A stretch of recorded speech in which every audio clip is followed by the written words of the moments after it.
देखिए, भ्रष्टाचार करने वाले तरह तरह की तकनीक अपनाते हैं।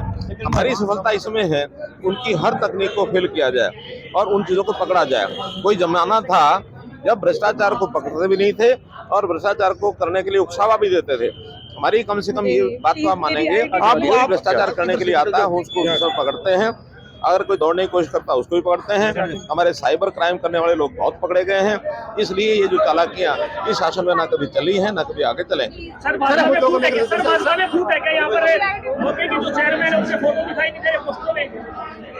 देखिए, अभी इस प्रकार की स्थानीय बातें मेरे से पूछोगे, मुझे मालूम नहीं किसका फोटो है किसका नहीं है।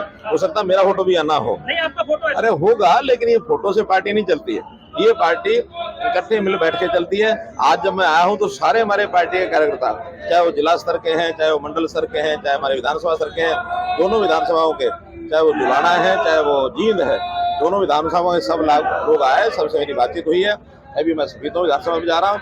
आज मेरा सोनीपत लोकसभा क्षेत्र का दौरा है, 3 इधर, बाद में फिर बड़ौदा और गोहाना में मीटिंग करूंगा और इसके बाद फिर सोनीपत में जाकर के 3 विधानसभा करूंगा। इसलिए सभी विधानसभाओं के लोग आज मिलेंगे और इस सीट को बड़े मार्जिन से हम जीतने वाले हैं।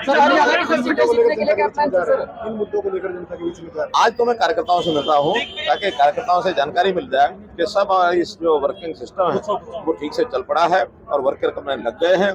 मुद्दे तो हमारे नरेंद्र मोदी जी के एक 10 साल की जो सफलता और एक देश को जो दिशा दी गई है, इस दिशा के आधार पर और आगे बढ़ेंगे। हमारा घोषणा नहीं, संकल्प पत्र जारी हो गया है। उस संकल्प पत्र में जो जो चीजें बताई गई हैं, चाहे वो महिलाओं के हित में हो, चाहे युवाओं के हित में हो, किसानों के हित में हो, गरीबों के हित में हो, बहुत चीजें बताई गई है। हरियाणा में कई जगह विरोध भी हो रहा है, लोग विरोध कर रहे हैं, चाहे बीजेपी का हो। जो विरोध हो रहा है वो आपको भी पता, मुझे भी पता है। कुछ लोग सिर्फ ऐसे होते हैं जो अपनी दबंगाई जो चलाते हैं, पहले चल जाती थी, अब चलती नहीं है। और उनको ये भी समझ में आ रहा है, अगर विरोध करने वाले 10 होते हैं और जितना ज्यादा विरोध करते हैं, वहीं सैकड़ों लोग उस विरोध के परिणाम स्वरूप जो इकट्ठे होकर के भारतीय जनता पार्टी के साथ जुड़ते हैं, उनके विरोध के कारण से उनको लाभ हो रहा है। खट्टर साहब, राजनीति जो है समस्याओं के समाधान की कुंजी बताते विशेषज्ञ, तो आज आप कितना जुड़ाव कर पाए आम जनता के साथ? सीएम विंडो तक ही रहे, क्या न्याय द्वार नहीं बन सकता था खट्टर साहब? अरे कमाल है, इतना सारा मैंने काम जो किया सीएम विंडो के माध्यम से, अब वो सीएम विंडो को नकार रहे हैं। 13 लाख एप्लीकेशन पिछले 9.5 साल में सीएम विंडो पर आई, जिसमें 11 लाख से ऊपर लोगों का समाधान हुआ।